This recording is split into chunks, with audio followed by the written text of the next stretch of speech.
Agora estamos conectados. Tá me ouvindo?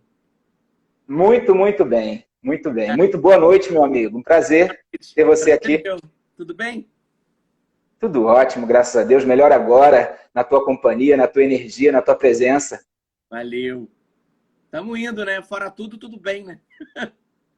Pois é isso aí, né? Estamos aí já rompendo o terceiro mês e que venham os próximos. Não tem jeito, a gente precisa seguir, né? Eu acho, cara. Acho que quanto mais tempo a gente achar que tá perdendo, é mais vida que a gente ajuda a salvar. E quem pode ficar em casa, fica mesmo. Eu entendo quem tem que trabalhar e é isso aí. E tem que tomar cuidado, mas não vamos achar que não é um problema sério isso. Porque é, né? Mais do que provado, né? Mas enfim, cada um sabe de si. Exatamente. Exatamente. E hoje nós vamos falar de coisas boas aqui, vamos falar de bom humor, de comédia e quero, antes de mais nada, te apresentar oficialmente. Recebo hoje aqui no nosso Diálogo Aberto o Rodrigo Fagundes, ator, comediante, humorista. Eu tenho uma admiração imensa, um respeito absoluto pelo profissional que é, pelo ser humano que vive sempre vibrando as melhores energias, pelo menos a forma como eu te acompanho, eu vejo que você é um cara que está sempre conectado com as boas vibrações, né? É claro que todos nós temos os altos e baixos, mas eu vejo que você está sempre olhando para a vida com bom humor. Eu acho que isso é fundamental, principalmente no momento que nós estamos vivendo, né, meu amigo?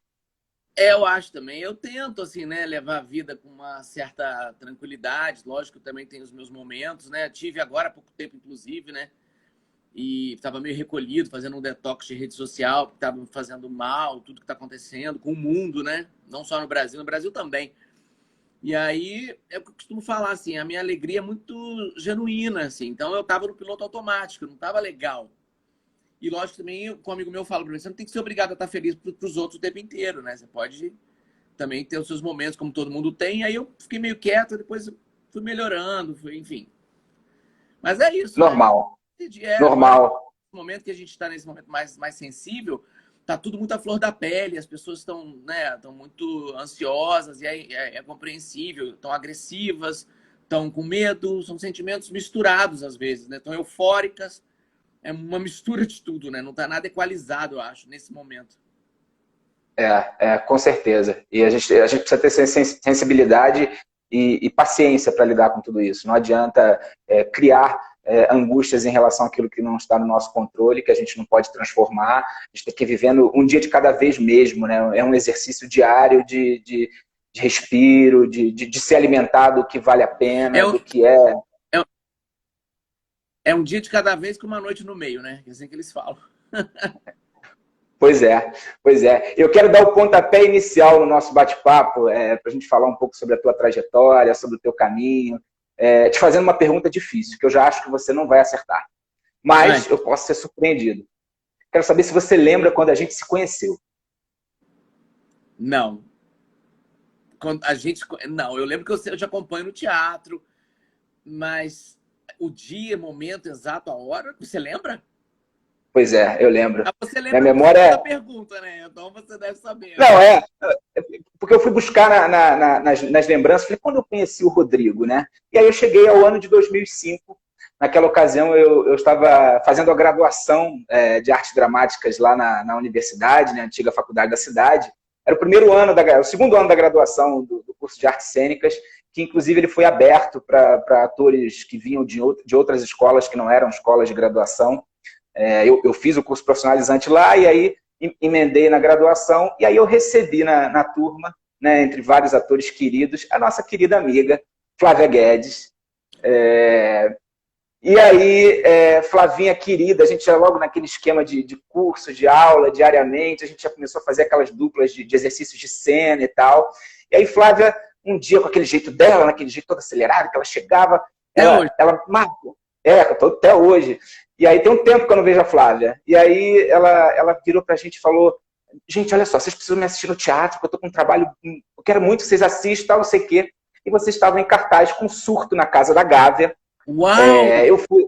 Eu fui assistir, e aí depois a gente se conheceu, o Flávio nos apresentou, a gente desceu aquela bagunça ali do Baixo Gávea, aquela coisa pós-peça e tal.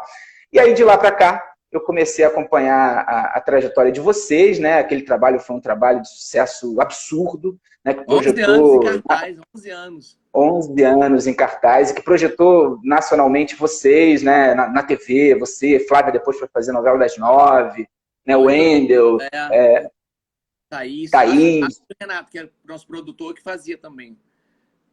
É verdade, verdade. Enfim, e aí eu de lá para cá acompanho e vibro muito com o teu caminho, porque acredito que você é muito fiel àquilo que você acredita. Vocês são muito fiéis ao que vocês acreditam, né? Você e o Wendel. Sim. Vocês têm uma assinatura muito particular, vocês têm uma trajetória profissional muito coerente.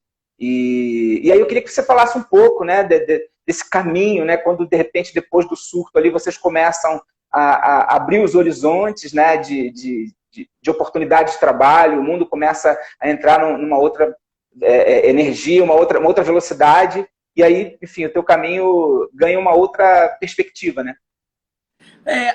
Eu saí da Cal no ano 2000, 99, 2000, me formei, e aí fiz umas duas peças que não eram comédias, eram, tudo contrário, eram dramas.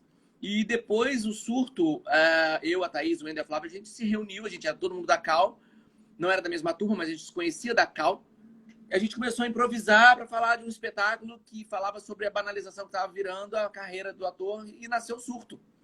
Que a gente brincava com as coisas e falava de uma maneira crítica, mas através do humor, né, que é sempre ao mesmo tempo que é uma porrada, é uma maneira mais direta para as pessoas se identificarem, né?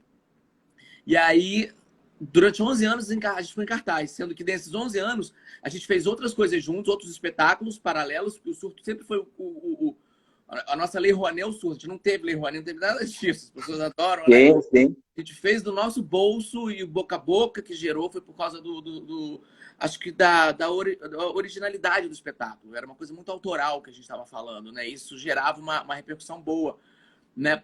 Para as pessoas do nosso meio, que começaram a ver a gente e chamar para trabalho, e principalmente para o público. Então tem gente que, assim, que nunca foi ao teatro, que foi ver a gente, que a gente tem muito carinho. Até hoje falam com a gente, sabe? E levavam os amigos e indicavam.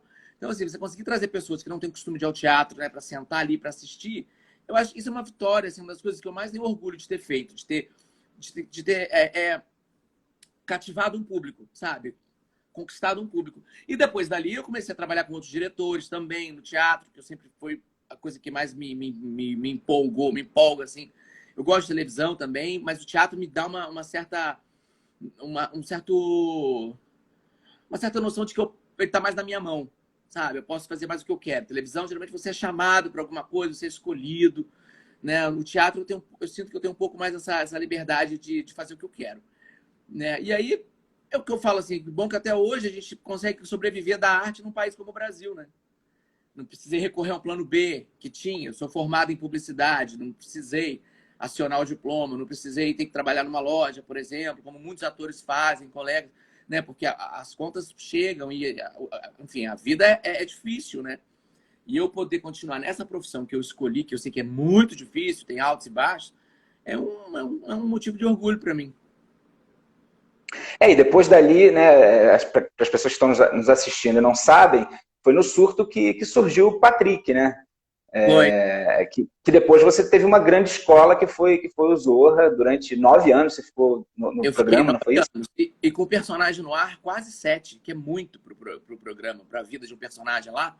Foi muito tempo e foi Sim. divisor de águas para mim, assim. E lá eu tive a oportunidade de conhecer muita gente. Trabalhei com o Anselmo Vasconcelos, a Anair Belo, com o Silvino, o seu Orlando Drummond. Assim, tô falando da galera da antiga, né? E fora os amigos novos que já eram colegas de teatro, que eu tenho até o Mariana Santos, Rodrigo Santana, Fabiana Carla. É muita gente, assim, que eu tenho amizade até hoje. O Andy Guerque. É muita... Foi uma escola, assim, foi um lugar que eu aprendi muito, levei muita porrada, assim, sabe? Você te engole sapo, a gente aprende, mas o saldo é mais positivo do que negativo. Então, assim, foi um lugar que eu aprendi muito. E o personagem que veio da televisão, o personagem que veio do teatro, né, pra televisão, foi mais legal, assim, que era uma criação nossa e pôde jogar ele pro Brasil. E durante o tempo que eu tava no programa, eu viajava com surto pelo Brasil. Então, eu sentia aquele carinho de todo tipo de público quando ia ver a peça. Isso era muito legal. Então, sabe aquela frase boba, assim, eu era feliz e sabia? Então, assim, a gente Sim. É porque tem gente que não sabe aproveitar na hora que tá curtindo, né? Acho que eu soube, assim, aproveitar tudo, né? Uma sincronicidade, né, que não acontece toda hora, né? Um grande Eu sucesso no sempre, teatro. contudo, assim, o personagem fez muito sucesso, eu ganhei prêmio, mas nunca me deslumbrou, não, sabe? Eu sempre tive o meu pé no chão, assim, com essas coisas. Eu vejo muita gente pirando, assim, eu acho engraçado. Não sei se é porque eu tenho uma base na minha família, uma base de amigos que me faz ver o que é real, o que é legal, o que é real. Né? Então, Sim. assim, eu sempre eu uso a minha arte para falar as coisas que eu quero, ou para enfim, não para essa coisa de ficar ligando só para fama e perder a cabeça, como eu vejo muita gente, né? Não sei, eu acho que eu sei dosar as coisas, assim. Eu sou muito da carpintaria, sabe? Da arte. Você também, né? Sim. E aí depois vendo o caminho de vocês, né? Porque vocês vieram fazendo outros projetos e começaram a empreender cada vez mais na perspectiva de vocês em realizar os projetos de vocês, né? Fizeram desde a Mulher Macaco, né? Não foi isso? É, isso. Mudou o nome, agora chama Susto. Nós tivemos problemas por causa do título, Puxa, olha isso, que loucura. Mas eu entendo também, é, o né? nome O Segredo da Mulher Macaco. E era em 2010, 2011 que a gente fez, e algumas pessoas Aham. deram uma conotação de racismo. Eu falei, pelo amor de Deus, o Wendel é negro, ele faz o espetáculo comigo, a gente, né, a gente jamais, enfim, a gente mudou o nome, porque já é um espetáculo que a gente produzia, sem patrocínio, ainda ter esse problema aqui, que não era uma verdade, ele chama Susto, né? E é um espetáculo que a gente adora, porque ele fala muito do cinema, ele brinca com Hitchcock, com Agatha Christie, com as novelas que a gente adora, né? Uma coisa do melodrama. E eu e o Wendel, a gente tem uma paixão muito grande por esse espetáculo, que é o Saulo Cisnando, que é o autor paraense que escreveu e dirigiu junto com a Duda Maia, aqui no Rio. E a gente quer fazer ele em São Sim. Paulo, acho que ano que vem. Ano que vem a gente vai para São Paulo. Vai, quando melhorar tudo, vai melhorar, né? Pois é. Não, e falando sobre esse momento que nós estamos vivendo, né, acho que é pertinente a gente refletir sobre essa nova configuração enfim, os atores estão tendo que lidar, que é a comunicação virtual, que é a comunicação online, que é a internet como um veículo possível hoje de nós podermos levar o nosso trabalho para o público, pelo menos nos próximos meses, sem ter a menor ideia de quando poderemos voltar para o trabalho presencial. Vocês pensaram alguma coisa em relação aos projetos autorais de vocês? De vocês comunicarem na internet, de vocês, enfim, disponibilizarem. Como é que vocês estão olhando para esse momento, depois de 3 meses, né? Sem perspectiva, acho que ficaremos mais 3 meses. Dizem que Tem, nas previsões otimistas a gente não volta esse ano. Né? tem um espetáculo que eu fiz, mas esse eu não produzi, eu fiz como ator, que está disponível, assim, muita gente até assistiu, que é Como Me Tornei Estúpido, direção do Serginho Modena. Eu fiz em 2015, se eu não me engano. O nosso espetáculo Susto, a gente não tem uma gravação com um corte bom, com uma qualidade muito boa. Então a gente não colocou disponível, né? Não disponibilizou. Mas eu acho muito bom esse movimento que está tendo temporário, né? De não deixar a arte morrer, de manter esse contato. Porque a gente é ator, a gente é de aglomeração, né? Ator a gente aglomera, a gente quer que as pessoas estejam ali próximas da gente para trocar uma ideia, para ouvir o que a gente tem a dizer, através de um texto, através de uma ideia, através da arte. Isso não está sendo não está sendo possível no momento, mas isso daqui a pouco acho que volta. Enquanto não volta, acho que isso é uma ideia muito boa de aproximação, né? De ser uma coisa temporária. De tomar cuidado para não Sim. virar só isso. Tem que ser, né? Acho que lá na frente, quando tiver uma vacina, por exemplo, eu acho que as coisas vão voltar a ter aquela normalidade boa, a mediocridade boa, sabe? No bom sentido. Chegar em casa, Sim. tem desespero, tem que lavar tudo e tem que tirar roupa. E isso aí que ainda tá deixando a gente meio maluco, a gente tem que tendo que se adequar. Sim, mas o que eu venho percebendo é que as pessoas estão pensando mesmo independente da condição que a gente conhecia, de você ter o espetáculo gravado e disponibilizar ele, né? Nós mesmos já entendemos, fizemos uma primeira apresentação da adaptação daquele trabalho que você assistiu na Hora do Adeus, lá na Laura Alvim. Laura Alvim. Fizemos uma primeira... fizemos dia 14 de junho agora e curtimos muito o resultado, e a gente já está programando uma temporada agora online para o mês de julho. Vamos fazer uma vez por semana. Eu na minha casa, a Kenny na dela, e enfim. trabalhamos um mês para poder fazer a primeira apresentação online, que foi o dia 14, e assim, nos surpreendemos com a forma como aconteceu e vamos colocar em movimento. Assim, vocês têm pensado em colocar alguma coisa em cartaz, mesmo que seja pelo Instagram, pelo YouTube, qualquer outra plataforma? Não, porque o Wendel também escreve, né? Ele é autor, ele está trabalhando, ele tá como colaborador na novela do Alessandro Marçom e da Teresa Falcão, Nos Tempos do Imperador. E tem um projeto dele como autor, como roteirista. Então ele está nesse momento muito focado nisso, ele está apaixonado por isso, né? E eu não tô com ideias assim de fazer. Eu faço coisas assim, eu produzo meu conteúdo do Instagram, a gente brinca, a gente faz uns curtas aqui em casa e posta.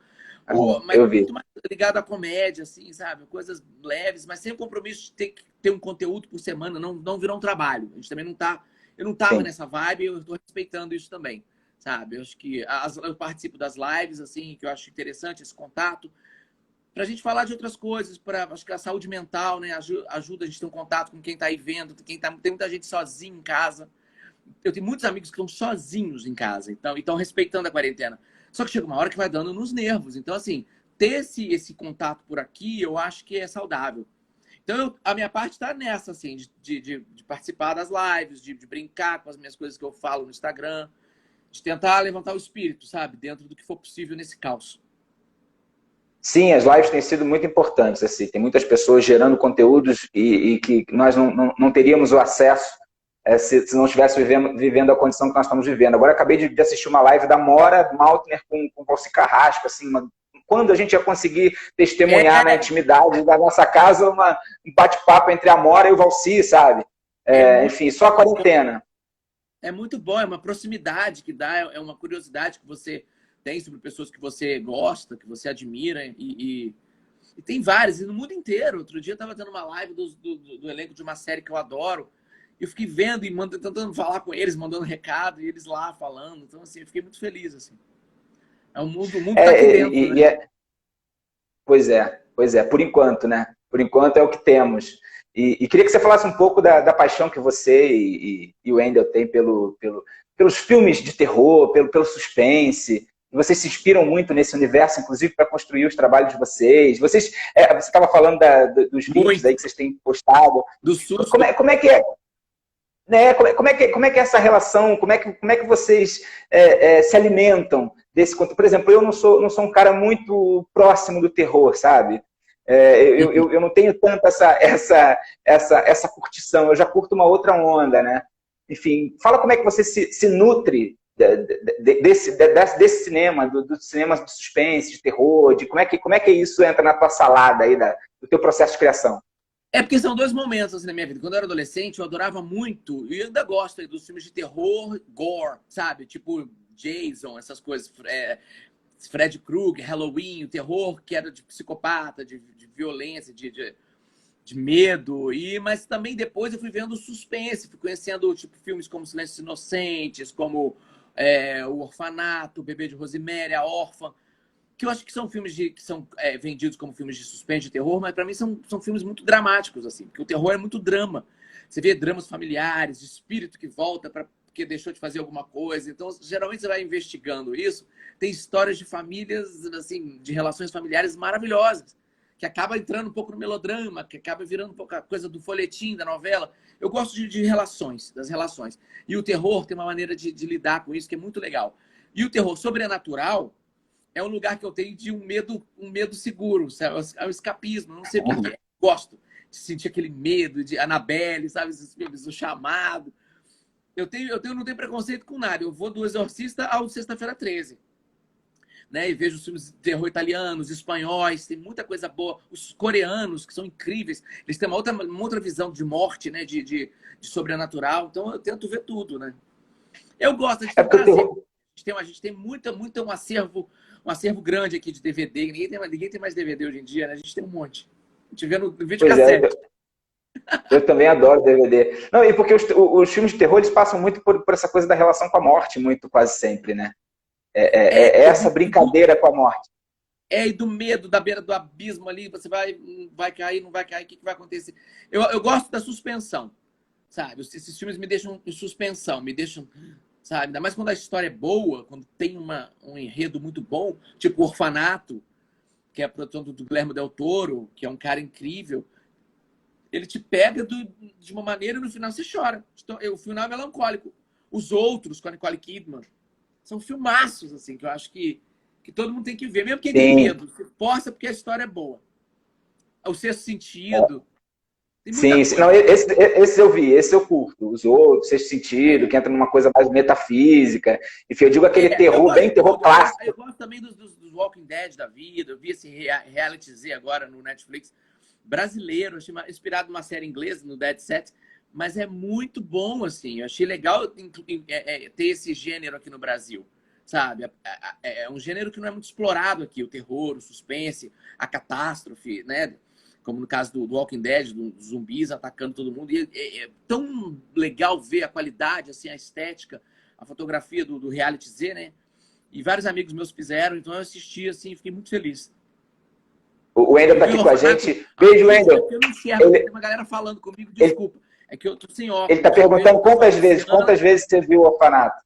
O Wendel perguntou quantas vezes você viu o Orfanato. Mais de 30. Porque aí fica esse reflexo aqui, vou tentar ficar... Luciana, 3 vezes. A Luciana viu. E a gente, toda vez que tem um amigo nosso que não viu, a gente senta pra botar o amigo pra ver. Amigo ou amiga que vem aqui em casa, a gente senta esse filme. Eu não tenho problema de ver de novo. Nil Salgado, não, beijo. Tô tentando ler. Eu também adoro. Não, daqui a pouco eu abro um pouquinho para as pessoas, para as perguntas. Enfim, tem até uma pergunta aqui da minha prima, que é a Carucha, que é super tua fã, Carucha Tardim, e ela está perguntando, imagina de voltar a trabalhar atuando no teatro de uma forma diferente. Enfim, enfim, pode falar, mas eu queria até falar do teu último trabalho no teatro, que eu achei muito, muito bacana, o Silvia. Né? Ela tá perguntando. Que trabalho delicioso. Silvia é um espetáculo que eu amo. Hoje eu fiquei sabendo, eu estou concorrendo ao prêmio de humor do Fábio Porchat como melhor ator por São Paulo. E a premiação ia ser no final de março, mas aí como começou a pandemia e o isolamento, a gente transferiu e agora vai ser online no dia 30. Eu estou lá concorrendo com pessoas que eu admiro, eu fiquei muito feliz, assim, que Silvia foi um espetáculo que eu fui convidado para fazer pelo Gustavo Wabner, e que dirigiu, e pela Simone Zucato, que fazia a Silvia, que é a dona do projeto, né? Que viu na Broadway, comprou direitos, uma atriz maravilhosa, super corre atrás, sabe, investe, foi um trabalho incrível, assim. Fiz São Paulo com Cássio Capinha, Françoise Pourton, e aqui no Rio eu fiz com a Cláudia Ventura e o Alexandre Dantas também.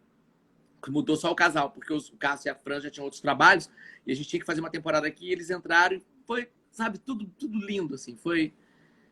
E o público amava, fazia 3 personagens completamente diferentes, né, e eu pude também brincar com isso, e é um espetáculo que quem gosta de animal, então, saía chorando do espetáculo, assim. Tinha momentos incríveis, de você rir muito, de você se emocionar muito, então eu tento fazer isso, sabe, nos projetos que eu faço, eu sei que as pessoas me conhecem mais da comédia, até da comédia rasgada pela televisão, mas eu sou um ator que eu gosto de passear por outras coisas, né? Tipo, na novela Pega Pega, eu tive a chance de ter cenas mais dramáticas, né? Um outro lugar da comédia também que eu quis muito explorar, sabe? E a Cláudia Souto me deu essa oportunidade e eu amei fazer Pega Pega, assim. Eu não quero outra coisa na vida.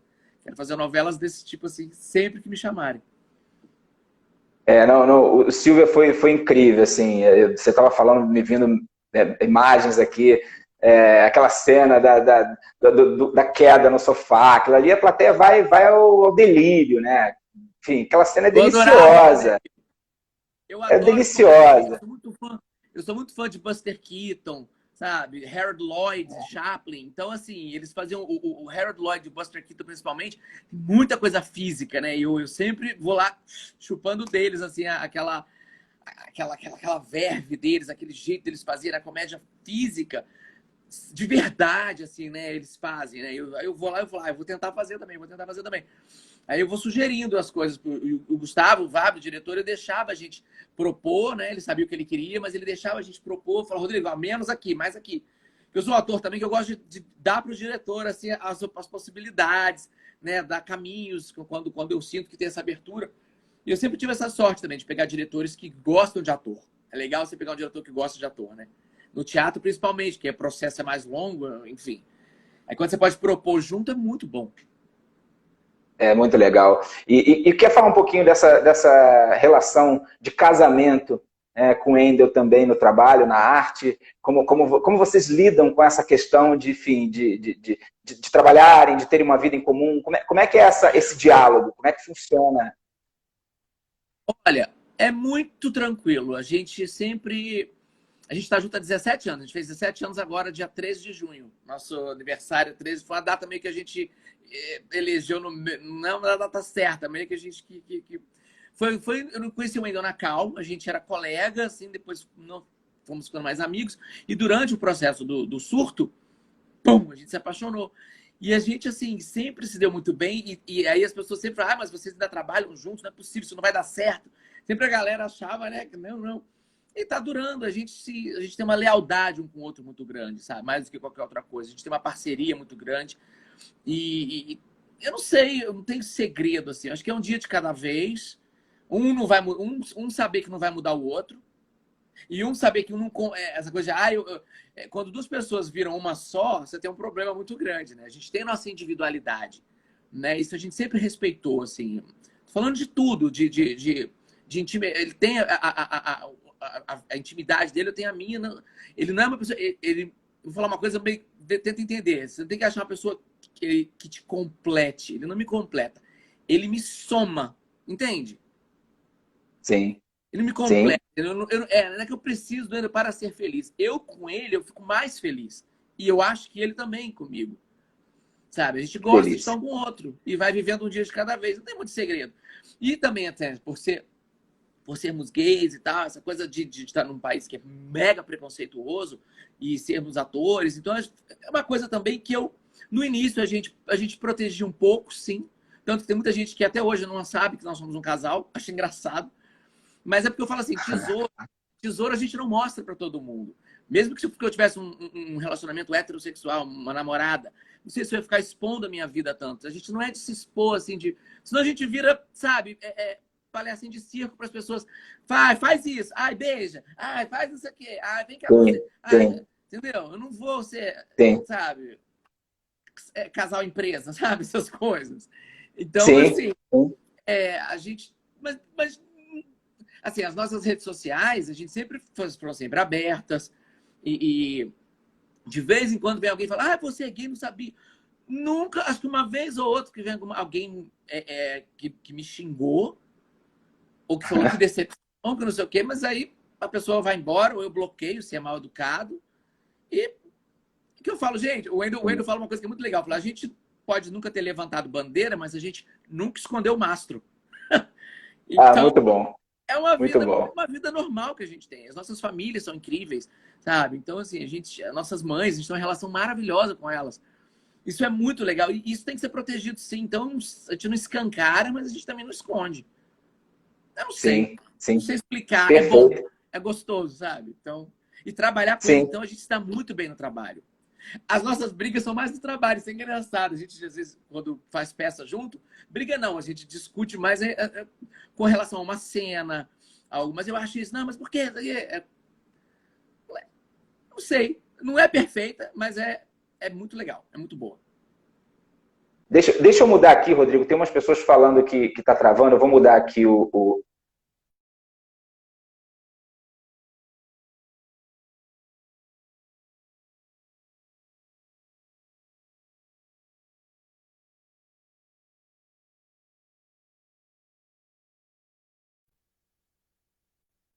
Vamos lá. Voltou.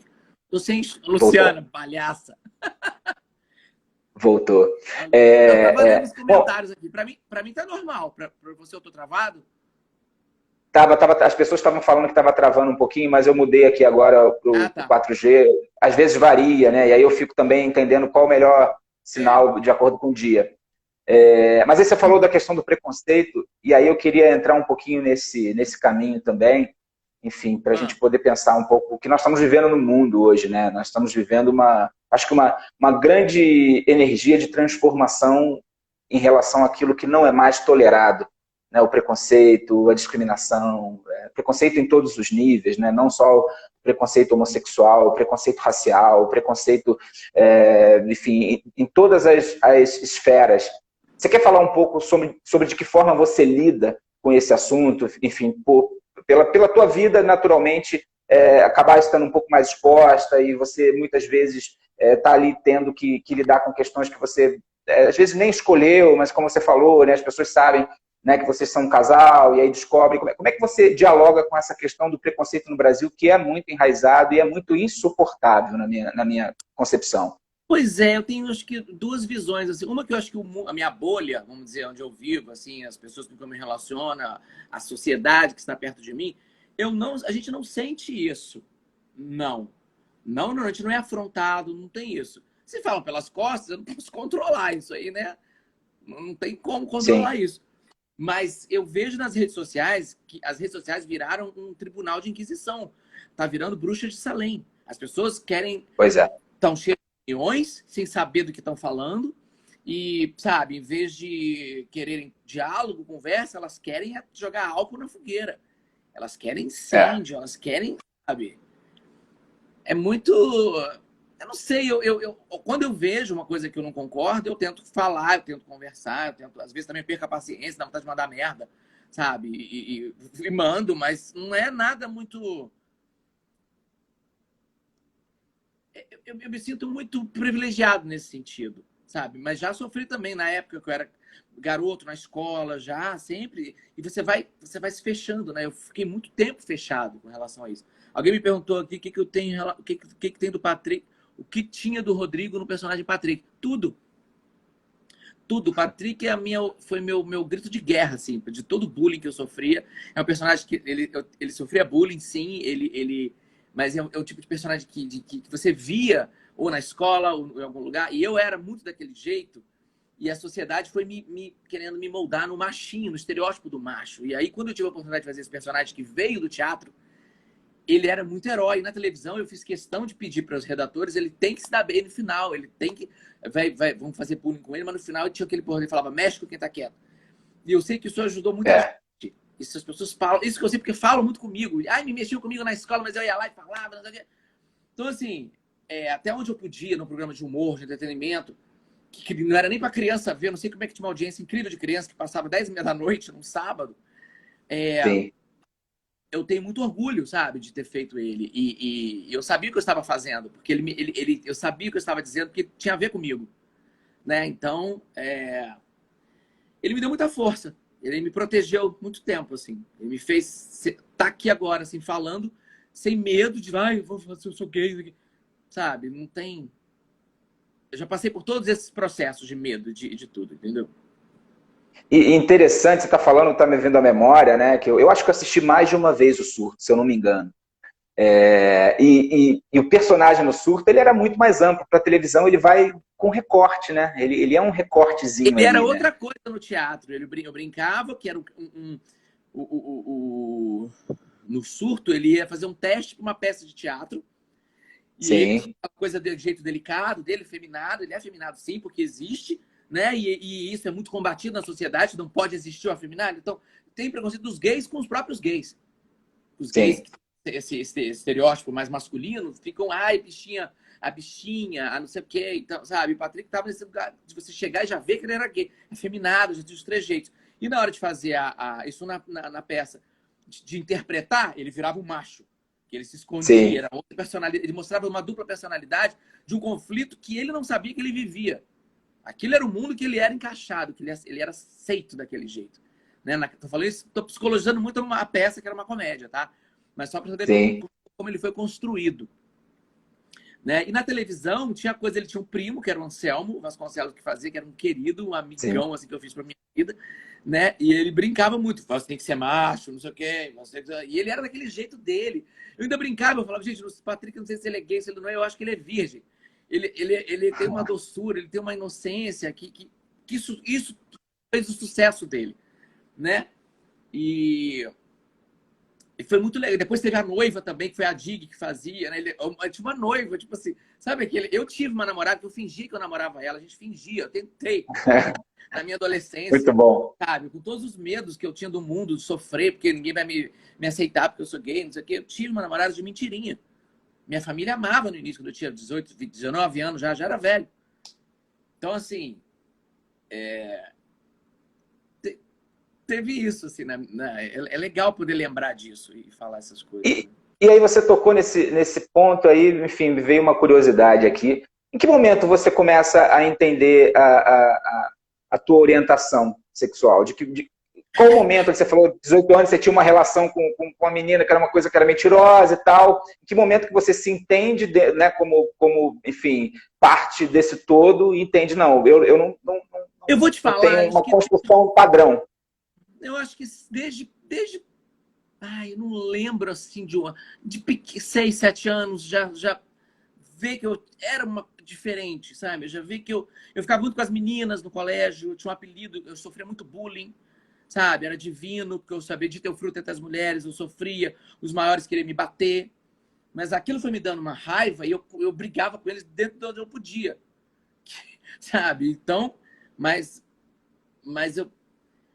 eu não tenho uma assim, eu fui me relacionar mesmo mais tarde, assim, entender o que era isso, entender que e além de uma atração, podia ser um tesão que eu tinha, sabe? É uma coisa que eu achava. Eu sou católico, criado numa família super tradicional. Minha família botava medo em mim quando eu quis fazer teatro, então mineiro. Então eu tinha muito medo de tudo. Eu cresci com muito medo e fui aos poucos, sabe? Quando eu entrei na escola de teatro na Cal, eu fui conhecendo as pessoas, a minha turma, né? A minha praia aqui. Então isso me ajudou muito a poder me entender um pouco mais, né? Mas eu não tenho assim um mapa de como foi a minha trajetória. Eu tenho lapsos assim de lembranças, sabe, de sentimentos, de medo, de choro, de esconder, de achar que é errado. E de repente, não, tá tudo certo, e a vida foi acontecendo. E, sabe, eu pude fazer isso, botar isso num personagem que eu, sabe, pra mim era a vingança que eu tinha da galera da chata da escola. Fazer Sim, aquilo que eu sofria na sim. escola e eu podia enfrentar eles no final. Que na escola eu corria, na televisão eu enfrentava eles no final, sabe? Era legal. É, Eu falei isso é. muito. Eu não falava isso muito em entrevista, eu ficava com medo também. Eu falei depois, eu acho. Acho que tudo tem um tempo também, um tempo natural para tudo, né? A maturidade, né? E você está falando dos teus personagens, está me vindo à cabeça aqui aqueles que eu lembro recentemente de ter assistido. Você constrói teus personagens com umas nuances muito interessantes, né? Agora lá do Silvia, que são os últimos que me vem à cabeça, né? O menino lá, né? Que tem aquele jeito todo machão, que tem toda aquela... É muito legal, porque ao mesmo tempo que você constrói uma persona que a gente identifica, nós vemos ali várias nuances e a tua assinatura como artista, que é muito legal, né? Porque você não vai na forma pré-estabelecida. É muito legal isso. Eu tento dar uma humanidade para os personagens que eu faço. É a humanidade, é você estar sentado vendo e reconhecer ali ou você, ou um amigo, ou uma amiga, ou um vizinho, ou alguém que passou pela tua vida. É a comunicação, é identificar. Sabia? Tem um tio que é igualzinho aquele cara chato. Nossa, tem uma tia minha que é igual aquela senhora que fica bebendo, que é a outra personagem que eu fazia. Então, assim, quando eu fiz a sátira da Avenida Brasil também, que eu fazia a Carminha, que eu imitava a Adriana Esteves, mas era a minha Carminha. Eu brincava, né? Mas sempre tentando passar uma verdade também para você estar vendo e poder, sabe, falar, nossa, igualzinho, sabe quando fala assim, igualzinho. Tem gente que é legal, eu gosto muito da opinião de gente que não é do meio, porque aí você vê o sentimento Sim. das pessoas. Quem não é do meio, quando eles falam assim, nossa, você faz igualzinho um tio meu, você faz igualzinho não sei quem. Eu falei, é isso. Ele se viu, ele reconheceu. Sim. Então, eu fico satisfeito quando isso. E é bem legal quando acontece isso. Sim, e você é engraçado que você transita por personagens diferentes e você consegue humanizar num lugar muito específico e que toca no espectador nesse lugar, né? Nessa maneira de comunicar diretamente, né? É uma coisa que é direta, não tem muito subterfúgio ali, tá ali, é perceptível, é inteiro, é presente, é incrível, assim, você tem um domínio da arte, da comédia, do humor, num lugar que é teu, é uma coisa que está em você. Acho que é a forma como você olha para o mundo, que você se nutre de tudo aquilo que te cerca, né? Eu vejo a comédia como drama. Eu acho que quanto mais drama você põe numa coisa engraçada, e matemática, né? A piada tem um tempo certo e tal, mas isso a vida foi me dando, a experiência, o palco, a televisão, o raciocínio rápido, isso você vai ganhando, né? Aí tem vários amigos meus, é o Marquito da minha cidade aqui, ó, o Vinícius, beijo. Ah, Vários qual é a tua cidade, Rodrigo? Você é de onde, de Minas? Eu sou de Juiz de Fora. Ah, Juiz de Fora. 2 horas aqui Esquina do do Rio, Rio, né? cidade Esquina deliciosa. do... Mas eu moro no Rio desde 92. É, 25, né? 24 a 25 anos, por aí. Bastante tempo já. E já é um tempinho. Só que eu te falei que eu te conheci foi 2005, são 15 anos já. Passou rápido, voou, Voa, né? né? Engraçado. Tem coisas que eu penso assim, ah, antigamente. Antigamente, estou falando de 10 anos atrás, como o mundo mudou, como o mundo... as coisas evoluíram. Eu não vi esse tempo passar. Meus sobrinhos grandes, estão adultos. Tem os pequenininhos também, mas tem um que já está um homem. Já fico, gente, que horas que o tempo passou que eu não vi. E Alguém falando nessas começou a contar mudanças, piada. Eu não sei contar piada, gente. Eu sou péssimo. O do... piada, as pessoas estão querendo uma palhinha tua, mas aí só se você quisesse brincar com algum personagem. Eu sei contar Não, piada. mas aí não é nem piada, era brincar com alguma coisa se você quisesse. Mas assim, eu queria te perguntar, você falou sobre as mudanças do mundo, sobre principalmente o momento que a gente está vivendo, de que forma você está entendendo que a humanidade pode sair ganhando, transformada diante de tudo isso que a gente está vivendo agora, que é inédito e inimaginável? Você parou para pensar, pensa nisso? Marcos, olha, vou ser bem sincero com você. É um ou outro que vai ter esse pensamento. A maioria vai continuar do jeito que está. Eu acho que não é, sabe, a gente fica falando, ai, vem uma praga, agora os gafanhotos, veio um vírus, veio isso tudo para a gente aprender, para a gente passar. É a gente que está, sabe, o planeta do jeito que está, é a gente que não respeita o outro, é a gente, tem gente que vai continuar nesse jeito de pensar egoísta. Ah, já tá, essa flexibilização que teve, o povo indo para a rua, ignorando a existência do vírus. Então, vão para o shopping, vão para a praia, porque a gente não aguenta mais ficar em casa. Não aguenta mais. Aí não consegue pensar num médico, num enfermeiro, que tem que ir para a rua, no lixeiro, na pessoa que trabalha no mercado, nos entregadores. Sabe? Poupar essas pessoas. Principalmente se você for assintomático. Estou falando do corona, no caso agora. Que são as que são piores. Se você não sabe que tem, está passando. Sabe? Sim. Isso é uma loucura. Então eu acho que a humanidade, não sei se ela aprende, não. Eu não sei, não. Essa coisa de ter esperança, um mundo novo, vamos ser outras pessoas. Um ou outro. Um ou outro. Eu vi o Antônio Fagundes falando assim, se você botar uma cenoura para ferver numa panela de pressão, ela não vai sair uma batata, ela vai sair uma cenoura. Não sei se as pessoas mudam muito, não, sabe? Eu acho que talvez quem passou por isso, eu tenho pessoas próximas que eu perdi, já parentes, tipo, que morreram pelo Covid. Isso te assusta muito. Talvez quem tem pessoas que perderam famílias, né? Perdeu irmão, perdeu mãe, perdeu tio, perdeu filho. Tipo assim, coisa de 2, 3 dias. Né? Tem histórias aí que você fica chocado. Como é que essas pessoas vão se recuperar? Sabe? Mas o legal seria, ou talvez o bonito, se mesmo quem não passou, né? Quem vai ter a sorte de não passar, não ser afetado diretamente ou indiretamente pelo Covid, ter uma noção da sorte que teve e tentar ser, sabe, mais altruísta, pensar no outro. Eu não sei. Mas eu não sei, não tenho esperança na humanidade, não. Eu acho que as transformações elas vão vir muito mais pelo inconsciente do que pelo consciente, do que pela razão. Você está falando das pessoas que sofreram o impacto mais próximo, que perderam familiares e tal. Essas pessoas estão passando por processos de transformação que bobear ainda não entendem, e eu acho que isso vai progredir, vai chegar a um resultado que enfim, espero melhor do que o que foi. Pelo menos eu espero, né? Eu sou muito otimista. Eu vejo reportagem, eu vejo coisas, isso me toca muito, sabe? Vejo a imprensa tá fazendo um trabalho maravilhoso. Aí tem uma galera que fala, eles só mostram coisa ruim, só mostra caixão, só mostra notícia ruim. Mentira! Todo dia tem notícia de pessoas que se recuperaram, pessoas de 90 anos, de 100 anos que passaram, ficaram internados, entubados, saíram. Então, assim, eu acho que está tendo os dois lados. Está mostrando gente que se recupera, está dando esperança, mas não está fingindo que não é grave. Não tá, sabe? Isso aí está mostrando, sabe? Hoje eu vi no Jornal Nacional 55 mil mortos. Aí o William Bonner falou, é como se a cada 2 dias e meio tivesse uma tragédia em Brumadinho. Para ver se as pessoas entendem. Aí já vem gente, nossa, mas precisa esticar a morte? Precisa, porque tem gente que não entende.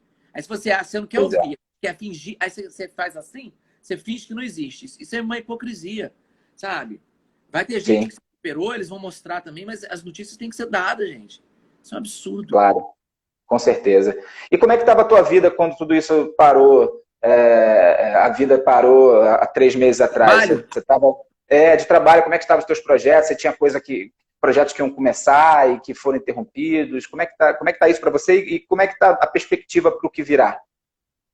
Então, eu ia fazer um filme agora em abril, ia passar um mês lá em Visconde Mauá filmando, um filme um filme, uma comédia também muito legal com a Tati Lopes, a Evelyn Castro, e que foi adiado para junho. Aí agora já adiaram de novo para julho, mas agora já foi para agosto. Enquanto não for seguro, né, a gente não vai fazer. Tem esse filme ainda que está ainda pro, não sei se esse ano, espero que sim, que se as coisas ficarem mais seguras, né? E o nosso espetáculo, que é o Susto, que a gente quer fazer em São Paulo. A gente ia tentar fazer no segundo semestre lá, mas isso antes da pandemia. Já não vai ser possível, a gente vai tentar para o ano que vem ou para o outro ano, não sei, né? E fora isso, eu andei lendo 2 espetáculos, esse Zoom, né? Eu tô lendo muito peça pelo Zoom. Eu li 2 espetáculos de possíveis projetos também, mas aí muito futuro, né? E era isso, assim. Não tem mais muitos planos, não. Não sei o que vai ser, né? Tô bem... Não, ninguém sabe.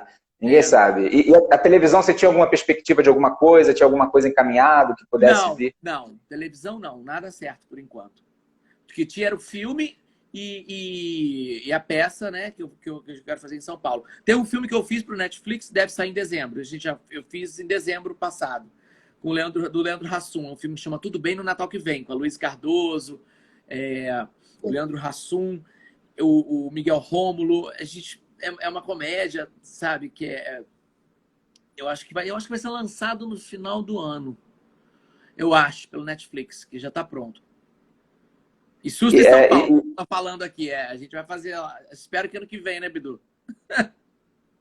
E como é que você vê, Rodrigo, esse movimento do crescimento do streaming, ainda mais hoje na condição que nós vivemos, onde as pessoas estão todas reclusas, né? Estão acessando muito mais a internet, as plataformas. Como é que você vê essa abertura do mercado, que é muito positiva, né? Eu acho muito bom. Eu acho muito bom dos dois lados. Para o público que tem, né, agora um leque de opções, pode escolher. Às vezes é tanta coisa, às vezes eu coloco no Netflix, é tanta coisa que eu fico 20 minutos escolhendo, eu durmo.